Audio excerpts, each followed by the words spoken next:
Welcome students. आज हम Chlorophyta का एक मेंबर पढ़ने वाले हैं जिसका नाम है कारा। क्लोरोफाइटा हमने पिछले वीडियोस में वॉल्वॉक्स पढ़ा था, क्लोरोफाइटा का ही मेंबर था। आज हम कारा पढ़ने जा रहे हैं।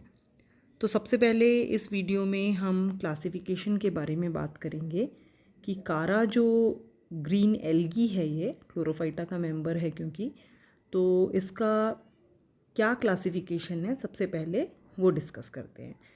तो क्लोरोफाइटा का मेंबर है, जैसा कि मैं आपको बता रही हूँ, तो डिवीजन यहाँ पर क्लोरोफाइटा होगा, क्लास क्लोरोफाइसी कहलाएगी, ऑर्डर कारियल्स है, फैमिली कारेसी है और जीनस कारा है। ये जो चित्र आप देख रहे हैं, इस चित्र में आपको कारा का जो रिप्रोडक्टिव ऑर्गन्स हैं वो दिखाई दे रहे हैं, जिसके बारे में कि हम बाकी जो वीडियोस बनाएंगे आगे उसमें आपको डिस्क्राइब करके बताएंगे। अब आते हैं सबसे पहले कारा के अक्रेंस के बारे में बात करते हैं कि कारा जो एल्गी है वह कहाँ पाई जाती है। तो सबसे पहले मैं आपको ये बता दूं कि ये फ्रेश वाटर ग्रीन एल्गी है और ये पानी में सबमर्ज्ड है, मतलब डूबी हुई रहती है। जो भी शैलो वाटर पॉन्ड्स वगैरह हैं, लेक्स हैं, टैंक है, या जो स्लो रनिंग वाटर होता है, पानी जो धीरे धीरे बहता है, उन सभी प्रकार के जलाशयों में ये एल्गी पाई जाती है। इसमें एक स्पीसीज़ है कारा बाल्टिका, जो कि ब्रैकिश वाटर या खारे पानी में पाई जाने वाली स्पीसीज़ होती है।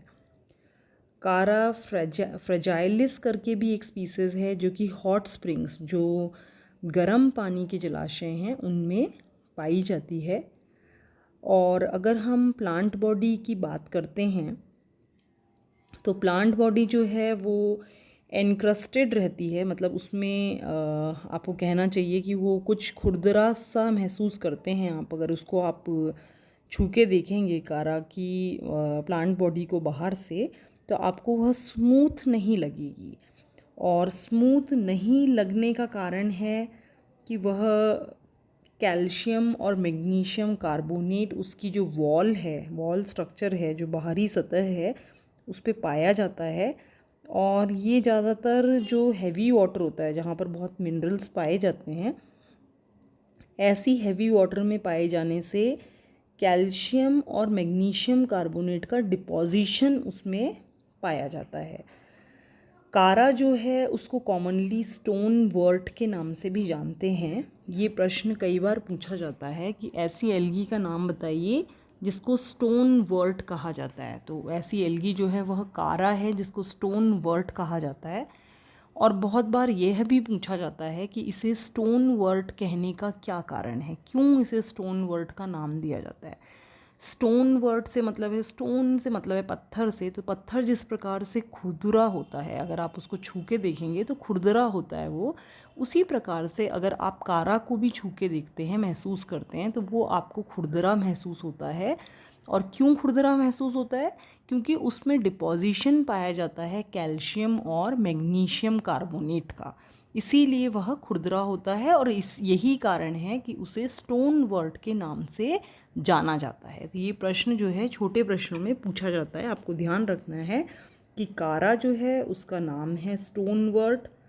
क्यों उसे स्टोन वर्ट कहा जाता है? क्योंकि उसमें कैल्शियम और मैग्नीशियम कार्बोनेट का डिपॉजिशन पाया जाता है। अब आते हैं हम डिफरेंट टाइप ऑफ स्पीसीज़ के बारे में बात करेंगे कि इंडिया में कौन कौन सी स्पीसीज़ पाई जाती हैं।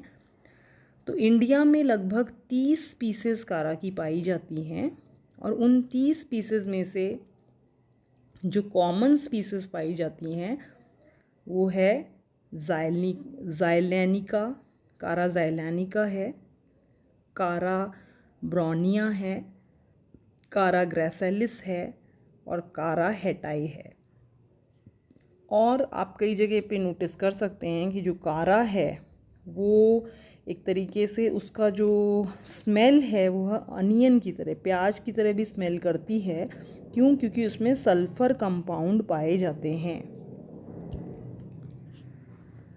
अब आते हैं हम कारा के स्ट्रक्चर के ऊपर कि कारा का जो स्ट्रक्चर है वो किस प्रकार का होता है। तो कारा जो है एक मैक्रोस्कोपिक एल्गी है, मतलब कि बड़ी है साइज़ में और मल्टी सेलुलर है ये। इसमें एक से अधिक सेल पाए जाते हैं। प्रोफ्यूजली ब्रांच्ड है, जैसा कि आप चित्र में भी देख सकते हो, ब्रांच्ड स्ट्रक्चर है। और बॉडी जो है इसकी थैलॉइड है, जैसा कि हमने एल्गी के कैरेक्टर्स में ही आपको बताया था कि यहाँ पर स्टेम, रूट और लीफ का विभाजन नहीं होता है, इसलिए बॉडी को हम थैलॉइड कहते हैं।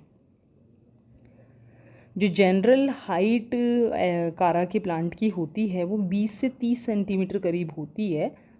और अगर हम इसका डिफ्रेंशिएशन देखते हैं तो आप देखते हैं इसमें मेन एक्सिस पाया जाता है और राइजॉइड भी पाए जाते हैं।